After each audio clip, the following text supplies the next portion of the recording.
Hello दोस्तों, BPSC online academy में आप लोग का बहुत बहुत स्वागत है। देखिए, ये तो 15-20 मिनट में हम लोग ख़त्म करने वाले हैं। वन लाइनर का फॉर्म में है। बेसिकली ये बिहार का आर्थिक सर्वेक्षण हम लोग देख रहे हैं, जो कि एसपीडी बुक में दिया हुआ है। बिहार का कोई भी एग्ज़ाम उठा के ले लीजिए, यहाँ से क्वेश्चन पूछता ही पूछता है। ठीक है, तो 20-25 मिनट का ये सेशन है। आर्थिक सर्वेक्षण देख लेते हैं, जिसमें जो है 2022-23 का पेश किया गया है। ठीक है, तो एग्ज़ाम पॉइंट ऑफ व्यू से बहुत महत्वपूर्ण क्लास है ये। तो आइए स्टार्ट करते हैं। तो बिहार की आर्थिक स्थिति जो उसकी बात करेंगे हम लोग। तो ये जो आर्थिक सर्वेक्षण पेश किया गया है विजय कुमार चौधरी के द्वारा 27 फरवरी 2023 को बिहार का आर्थिक सर्वेक्षण 2022-23 के लिए पेश किया गया। बिहार का सकल राज घरेलू उत्पाद में वर्ष 2020-21 में 3.2% की तुलना में -3.2% की तुलना में 21-22 में जो रहा है ये 10.98 की वृद्धि हुई है, जो कि 2021-22 के राष्ट्रीय वृद्धि दर जो है 8.68 से 2.30 अधिक है। तो यहाँ बहुत इंपॉर्टेंट पॉइंट उभर के आता है कि राष्ट्रीय वृद्धि दर से भी हमारा जो वृद्धि दर है बिहार का वो ज़्यादा है। राष्ट्रीय वृद्धि दर कितना था? 8.68, जबकि बिहार का वृद्धि दर 10.98 है। तो राष्ट्रीय वृद्धि दर से 2.30% अधिक है हमारा वृद्धि दर। यहाँ पे अब हम बात करने वाले हैं 2021-22 में बिहार का सकल राज घरेलू उत्पाद, जिसको कहा जाता है ग्रॉस स्टेट डोमेस्टिक प्रोडक्ट। इसमें वर्तमान मूल्य पे अगर हम लोग बात करें तो ये है 6,75,448 करोड़ रुपया। ठीक है, स्थिर मूल्य पे अगर हम लोग बात करें तो 4,28,065 करोड़ रुपया है। 2021-22 के बिहार का निवल राज घरेलू उत्पाद, जिसको कहा जाता है नेट स्टेट डोमेस्टिक प्रोडक्ट, अगर इसका हम लोग वर्तमान मूल्य पे बात करें तो ये हो जाता है कितना? 6,14,431 करोड़ रुपया। और स्थिर मूल्य पे अगर हम लोग बात करें तो 3,82,274 करोड़ रुपया। ये आर्थिक सर्वेक्षण है, यहाँ से हर एग्ज़ाम में क्वेश्चन पूछा जाएगा, तो इसमें उतना ही दिया हुआ है, जितना पढ़ना है तो अच्छे से करिएगा। अब देखिए, अब बात करने वाले हैं बिहार में प्रति व्यक्ति आय कितना है। तो देखिए, प्रति व्यक्ति आय दो तरह से निकाला जाता है। एक होता है वर्तमान मूल्य पर और दूसरा होता है स्थिर मूल्य पर। वर्तमान मूल्य पर अगर हम लोग बात करें 21-22 का तो 54,383 रुपया जो है प्रति व्यक्ति आय है बिहार का 2021-22 के लिए। फिर अगर हम लोग स्थिर मूल्य की बात करें तो 34,465 रुपया प्रति व्यक्ति आया है बिहार का स्थिर मूल्य पे। तो ये दोनों एकदम याद रखिएगा, वर्तमान मूल्य और स्थिर मूल्य पे कितना प्रति व्यक्ति आया है। बाकी अगर हम लोग बात करें सर्वाधिक प्रति व्यक्ति आय वाला 3 जिला के बाद, तो पहला है पटना। पटना में 1,15,239 रुपया जो है प्रति व्यक्ति आय है, और ये जो बिहार का सबसे ज़्यादा प्रति व्यक्ति आय यहीं पे है। फिर अगर हम लोग न्यूनतम प्रति व्यक्ति आय की बात करें तो ये जिला है शिवहर। इसमें कितना है? 18,692 रुपया प्रति व्यक्ति आय है। 3 बड़े जिला की बात कर ले जिसका प्रति व्यक्ति आय बहुत ज़्यादा है, तो पहला है पटना, यहाँ पे 1.15 लाख रुपया प्रति व्यक्ति आय है। दूसरे नंबर पे आता है बेगूसराय, यहाँ पे 45,000 जो है प्रति व्यक्ति आय है। तीसरा आता है मुंगेर, जो कि 43,000 प्रति व्यक्ति आय है यहाँ पे। दूसरी ओर हम लोग देखते हैं 3 सबसे गरीब जिला जिसका प्रति व्यक्ति आय सबसे कम है। तो पहले नंबर पे आता है शिवहर, जिसका जो है 19,000 जो है प्रति व्यक्ति आय है, जिसको आप अगर लिखना चाहे तो 0.19 लाख भी लिख सकते हैं। दूसरे नंबर पे आता है अररिया और तीसरे नंबर पे आता है सीतामढ़ी। तो ये जो 6 डिस्ट्रिक्ट का नाम बताया ये आप लोग एकदम याद रख लीजिएगा। 6 डिस्ट्रिक्ट में कौन है? तीन वो डिस्ट्रिक्ट है जिसका सर्वाधिक प्रति व्यक्ति आय है, जिसमें कौन आता है? पटना, बेगूसराय एवं मुंगेर। और 3 डिस्ट्रिक्ट हम वो नाम बताए जिसका प्रति व्यक्ति आय सबसे कम है, जिसमें सबसे कम किसका है? शिवहर का। उससे थोड़ा ऊपर है अररिया, उससे थोड़ा ऊपर है सीतामढ़ी।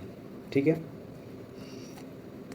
यहाँ पे हम लोग बात करने वाले हैं कि 2021-22 में सकल राज घरेलू उत्पाद में विभिन्न क्षेत्रों में का हिस्सा कितना है। विभिन्न क्षेत्र का जो 3 सेक्टर होता है, प्राथमिक क्षेत्र, द्वितीय क्षेत्र और तृतीय क्षेत्र। तो 2021-22 में देखा गया प्राथमिक क्षेत्र का जो हिस्सेदारी रहा वो 21.2% की हिस्सेदारी रहा। इसमें वृद्धि दर देखा गया है 9.6%। द्वितीय क्षेत्र का हिस्सा रहा 18.1% और इसका वृद्धि दर्ज किया गया है 3.8%। तृतीय क्षेत्र है, इसमें देखा गया 60.7% और वृद्धि दर जो किया गया है 13.3% का वृद्धि दर्ज किया गया है। इसमें पहला है प्राथमिक क्षेत्र। प्राथमिक क्षेत्र से सकल राज घरेलू उत्पाद की वृद्धि में योगदान करने वाले 2 महत्वपूर्ण उपक्षेत्र है पशुपालन। पशुपालन प्राथमिक क्षेत्र में आता है और दूसरा है मत्स्य खेत एवं जल कृषि। ठीक है, ये सबसे ज़्यादा शेयर किया प्राथमिक क्षेत्र में, जिनकी वृद्धि दर जो है अगर पशुधन की बात करें तो 9.5% वृद्धि दर्ज की गई है।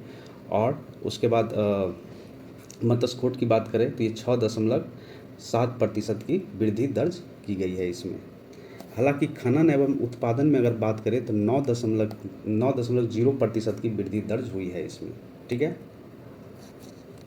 यहाँ पे बात करेंगे द्वितीय क्षेत्र का। द्वितीय क्षेत्र में विद्युत आ गया, गैस आ गया, जल आपूर्ति आ गया एवं ये सब सेवा आ जाती है। इसमें देखा गया कि 14.5% की वृद्धि दर्ज हुई है। फिर उसके बाद हम लोग अगर बात कर लेते तिर्यक क्षेत्र का, तो तिर्यक क्षेत्र में क्या होता है, जैसे वायु परिवहन में लगभग 10.5% की वृद्धि हुई है। उसके बाद आता है भंडारण, इसमें 21.6% की वृद्धि दर्ज की गई है। वित्तीय सेवा में 12.6% की, और लोक प्रशासन विभाग में 9.3% की वृद्धि दर्ज हुई है। तो ये देख लिए प्राथमिक, द्वितीय और तृतीयक क्षेत्र में कितने कितने प्रतिशत की वृद्धि हुई है। तो ये एक बार आप लोग ध्यान से देखिएगा, ये अक्सर पूछा जाता है एग्जाम में। आगे यहाँ पे हम लोग देखने वाले हैं राजकीय वित्त व्यवस्था। 2021-22 में कुल प्राप्ति कितना हुआ था, तो 1,99,270.15 करोड़ रुपया प्राप्ति हुई थी, जिसमें राजस्व प्राप्ति था 1,58,797.33 करोड़ रुपया। ठीक है, पूंजीगत प्राप्ति कितना था, तो ये था 40,472.82 करोड़ रुपया, ये पूंजीगत प्राप्ति था। 2021-22 में कुल व्यय कितना हुआ, तो इसमें जो खर्च हुआ है ये हुआ है 1,93,122.99 करोड़ रुपया। ठीक है, तो अगर हम लोग बात करें जितना प्राप्ति हुआ उससे कम ही हमारा यहाँ पे क्या हुआ है, खर्च हुआ है। इसमें राजस्व में कितना व्यय किए हम लोग, तो देखिए राजस्व में प्राप्ति कितना था, 1,58,797 करोड़ रुपया, और यहाँ पे खर्च हुआ है थोड़ा सा ज़्यादा। ठीक है, पूंजीगत व्यय में कितना हुआ, यहाँ पे हम लोग 40,472.82 करोड़ रुपया प्राप्ति हुआ था पूंजीगत, लेकिन हम लोग को खर्च कितना हुआ है, 33,903.28 करोड़ रुपया ही खर्च हुआ है। 21-22 के लिए हम लोग बात करेंगे घाटा का। राजस्व घाटा कितना, तो जितना हमारा ग्रॉस स्टेट डोमेस्टिक प्रोडक्ट का 0.1% घाटा था। राजकोषीय घाटा कितना था हमारा, ये था टोटल जीएसडीपी का 3.8%, और प्राथमिक घाटा हमारा था 1.7% जीएसडीपी का, और राजकोषीय घाटा रहा हमारा 2021 का जीएसडीपी का 4.8%। अब यहाँ पे हम लोग बात करेंगे कृषि एवं सहवर्ती क्षेत्र का। गत 5 वर्षों में कृषि और सहवर्ती क्षेत्र की वृद्धि लगभग जो है 5% दर्ज की गई है। 2020-21 में सकल राजगत मूल्यवर्धन में इस क्षेत्र का हिस्सा 20% था। ठीक है, शुद्ध बुआई क्षेत्र में 20-21 की बात करें तो 53.9%, फसल संघनता में 1.44, और सर्वाधिक फसल संघनता में जो है ये शिवहर है जिसका 1.90 है, और न्यूनतम फसल संघनता है किसका, पूर्णिया का, जो कि 1.02 है। सर्वाधिक निवल बुआई क्षेत्र कहाँ पे, बुआई में भोजपुर में, बक्सर में, फिर यहाँ पे सिवान में। अब यहाँ पे कुल जो है, यहाँ पे हम लोग बात करने वाले हैं कि राज्य का कुल खाद्य उत्पादन जो 21-22 में है कितना हुआ था, तो 184.9 लाख टन का उत्पाद हुआ है। राज्य का कुल अनाज उत्पादन हुआ है कितना 21-22 में, 181.0 लाख टन, और राज्य में कुल दूध का उत्पादन हुआ है 21-22 में 121.19 लाख टन हुआ है। राज्य की कुल अंडा उत्पादन कितना हुआ है 21-22 में, 306.66 करोड़ हुआ है। राज्य में ईख का उत्पादन हुआ है 21-22 में 119.77 लाख टन, और सकल संचित क्षेत्र जो है 2021-22 में 37.22 लाख हेक्टेयर का रहा है। सिंचाई विकास का कुल व्यय रहा है 2670.49 करोड़। कि उसमें क्या हुआ था, जैविक कॉरिडोर भी डेवलप किया गया था। तो जैविक कॉरिडोर योजना के तहत 2020 से 25 के तहत 20,000 एकड़ ज़मीन को जैविक खेती के अंतर्गत लाया गया है। ठीक है, चलिए अब हम लोग आते हैं उद्यमिता क्षेत्र में। बिहार में कारखाने की संख्या में सिर्फ 0.3% की वृद्धि हुई है। वैसे भी आपको पता है कि बिहार में जो है इंडस्ट्रीज़ के लिए जगह नहीं है। ठीक है, अगर हम लोग नॉर्थ बिहार की बात करें तो यहाँ तो बाढ़ ही आता है, साउथ बिहार की बात करें तो वहाँ तो सूखा ही रहता है। तो जो वृद्धि देखा गया है वो ओनली 0.3% का ही वृद्धि दर्ज किया है कारखाने के क्षेत्र में। अगर राज्य में हम इथेनॉल की बात करें तो राज्य में इथेनॉल उत्पादन की क्षमता बढ़ी है। 2021-22 में जो है 470,000 लीटर प्रतिदिन का प्रोडक्शन था, और यही 2020-21 की बात करें तो 370,000 लीटर प्रतिदिन ही थी, तो मतलब 100,000 जो है बढ़ा है। बिहार की कुल चीनी का उत्पादन देखें तो 45.6 लाख क्विंटल का प्रोडक्शन हुआ चीनी का। अब यहाँ पे अगर हम लोग बात करें बिहार औद्योगिक निवेश प्रोत्साहन नीति 2016 के तहत राज्य सरकार को कुल 60.86 हजार करोड़ निवेश के लिए प्रस्ताव मिले हैं। सर्वाधिक निवेश जो मिला है वो खाद्य प्रसंस्करण में हुआ है, जो कि राज्य के कुल निवेश का 41% इसी का हिस्सा है। दूसरा है सीमेंट सेक्टर का, और तीसरा है इथेनॉल सेक्टर का। ठीक है, आगे है श्रम नियोजन एवं प्रवास।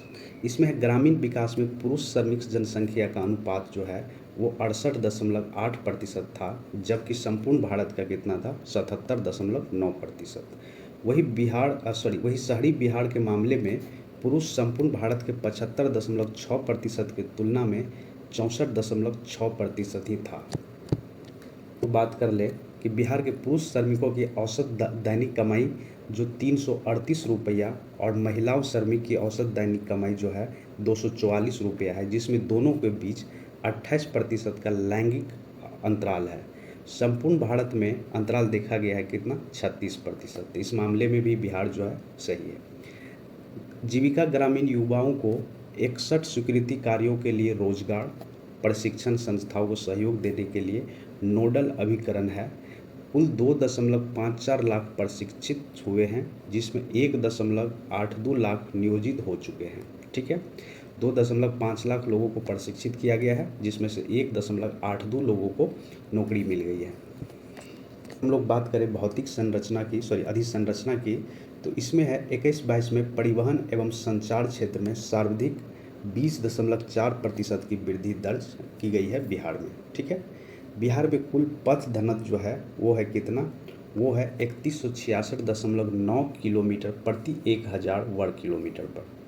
रोड घनत्व के मामले में बिहार का स्थान तीसरा है अपने देश में, और पहला स्थान केरल का है और दूसरा है पश्चिम बंगाल का। तो ये याद रख लीजिएगा, रोड घनत्व के मामले में बिहार 3 नंबर पे है, पहले नंबर पे केरल है, दूसरे नंबर पर पश्चिम बंगाल है। आगे है वर्ष 2020-21 में वाहनों के निबंधन के मामले में देश में उत्तर प्रदेश और महाराष्ट्र के बाद बिहार का ही स्थान है। यहाँ पे हम लोग बात करेंगे ऊर्जा क्षेत्र का। राज्य में ऊर्जा की प्रति व्यक्ति खपत जो है 2017-18 की बात करें तो 280 यूनिट था, वहाँ से बढ़कर जो हो गया है 329 यूनिट हो गई है। तो देखिए ये बहुत महत्वपूर्ण है। 2017-18 में जो है प्रति व्यक्ति खपत जो था ऊर्जा का 280 यूनिट, और 2021-22 में हो गया 329 यूनिट हो गया, जो कि 4 वर्ष में अगर बात करें तो 17.5% की वृद्धि दर्शाती है ये।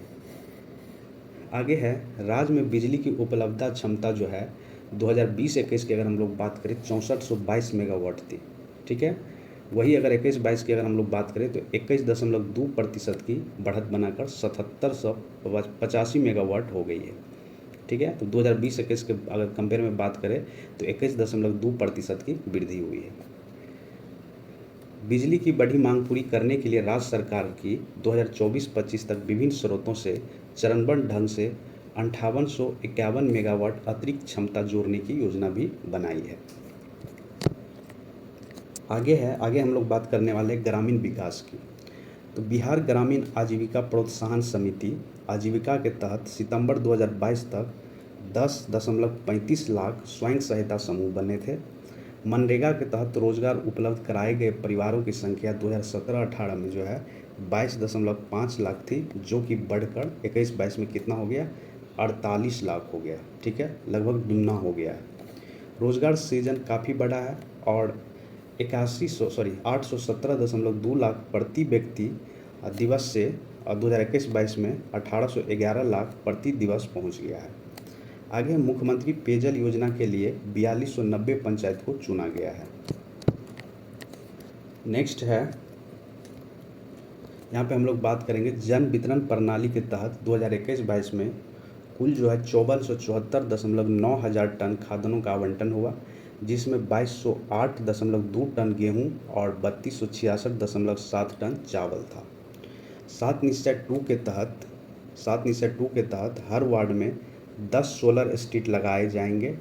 इससे क्या प्रति वर्ष 7 करोड़ 88 लाख 40 हजार किलोग्राम कार्बन डाइऑक्साइड का उत्सर्जन घटेगा। यह 35.83 लाख वृक्षारोपण के बराबर है। ठीक है, तो हर एक वार्ड में जो है 10 सोलर स्ट्रीट जो लाइट होता है वो लगाया जाएगा। और बेसिकली ये क्यों लगाया जा रहा है, तो जो हमारे वायुमंडल में कार्बन डाइऑक्साइड की मात्रा है उसका उत्सर्जन कम करने के लिए। अब यहाँ पे हम लोग बात करेंगे नगर विकास का। 2011 जनगणना के अनुसार बिहार में कुल शहरी आबादी जो था 1.18 करोड़ थी, जो कि 2022 में जो अनुमानित है 2.02 करोड़ हो गई है। ठीक, मतलब लगभग कह सकते हैं दुगना हो गया है। इसमें बिहार का शहरीकरण दर जो है 11.3% से बढ़कर 16.2% हो जाएगी। ठीक है, तो ये डेटा आपका इम्पोर्टेंट है, याद रखिएगा। 2011 जनगणना के अनुसार हमारा जो शहरीकरण था 11.3% था, जो कि अभी का अगर हम लोग कंपेयर करें तो 16.2% का वृद्धि दर्ज है, जो कि अगर आप बात करें तो लगभग 5% का इंक्रीमेंट हुआ है। बिहार गंगा जल आपूर्ति योजना से राजगीर, नवादा, गया, बोधगया शहरों में लाभ हुआ है, क्योंकि यहाँ से गंगा जल का पानी वहाँ पे पहुँचाया जा रहा है। वर्ष 2021-22 तक 1326.8 किलोमीटर लंबी सड़कें और 1311.5 मीटर लंबी नालियाँ बनी हैं। आगे है स्वच्छ भारत मिशन के तहत 2021-22 तक कुल जो है 4.12 लाख शौचालय बने, जिसकी संख्या सितंबर 2022 तक बढ़ के कितना हो गया 4.14 लाख, लगभग 2 लाख का इंक्रीमेंट हुआ इसमें। फिर हम लोग बात करेंगे मानव विकास की। बिहार में 2005-06 से लेकर 2021-22 तक 16 वर्ष में सामाजिक सेवाओं पर व्यय जो हुआ है 11 गुना अधिक बढ़ा है।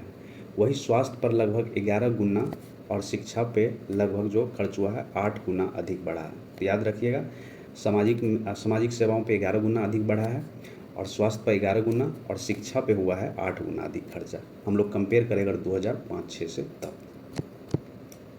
आगे है कि बिहार के लिए जन्मकालीन जीवन जो है 2006-10 में हमारा जो है ये कितना 65.8 वर्ष से बढ़कर 2016 से 20 में कितना हो गया था 59.5 वर्ष हो गया था, अर्थात 3.7 वर्षों की वृद्धि हुई है। संपूर्ण भारत में जन्मकालीन जो है इसमें जो कितना लोग जीते हैं लाइफ स्पैन जो है ये 70.0 वर्ष है।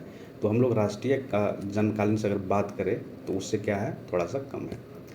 आगे है राष्ट्रीय पारिवारिक स्वास्थ्य सर्वेक्षण के अनुसार संस्थागत प्रसव 2005-06 में 22.0% से 19-21 में 76.2% हो गया, जो कि 54.2% अंकों की वृद्धि दर्ज हुई है। मातृ मृत्यु दर 2015-17 में के 165 प्रति लाख जीवित प्रसव से 47 अंक घटकर 2018 से 20 में 118 लाख प्रति प्रसव रह गई है। वहीं संपूर्ण भारत के स्तर पर हम बात करें तो 25 अंकों की कमी हुई है और 2015 से 17 में 122 से 2018-20 में 97 प्रति लाख जीवित प्रसव पर आ गई है। आगे है दीदी की रसोई।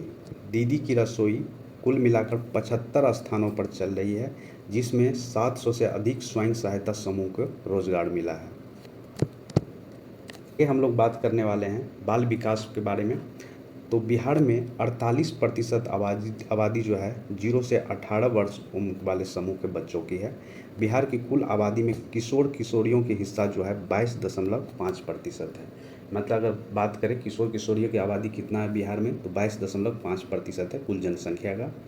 राज्य सरकार ने 2013-14 से बाल बजट तैयार करना शुरू किया है। देखिए ये क्वेश्चन पूछता है बाल बजट पहली बार कब स्टार्ट किया गया था, तो ये 13-14 में सबसे पहली बार बाल बजट शुरू हुआ था। अभी राज्य के सभी 38 जिलों में समाकेतिक बाल विकास सेवा 544 परियोजना कार्यालयों के जरिए चल रही है।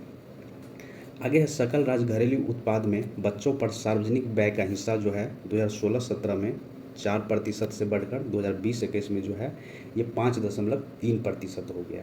ठीक है, तो ये था आर्थिक सर्वेक्षण जो कि 2023 के लिए पेश किया गया था, 22-23 के लिए। तो इतना वन लाइनर के फॉर्म में था। ये अक्सर एग्जाम में पूछा जाता है। 5-10 मिनट का ये वीडियो है, ज़रूर इसको देख के जाइएगा। ठीक है, किसी पॉइंटर से क्वेश्चन जो है आपको पूछ दिया जाएगा। तो thank you for watching BPSC online academy. जो लोग नए हैं चैनल को सब्सक्राइब करिए। अगर अच्छा लगा सेशन तो लाइक कर दीजिए, शेयर कर दीजिए। मिलते हैं अगले सेशन में एक नए टॉपिक के साथ। और ये जो डेटा लिया गया है बिहार का जो एसपीडी बुक है वहाँ से लिया गया है। फिर देखते हैं 1 या 2 दिन में अगर टाइम मिलता है तो वो जो 1-2 पेज का है बिहार बजट वो भी ला के आप लोग को हम दे देंगे। ठीक है, तो चलिए धन्यवाद, मिलते हैं अगले सेशन में।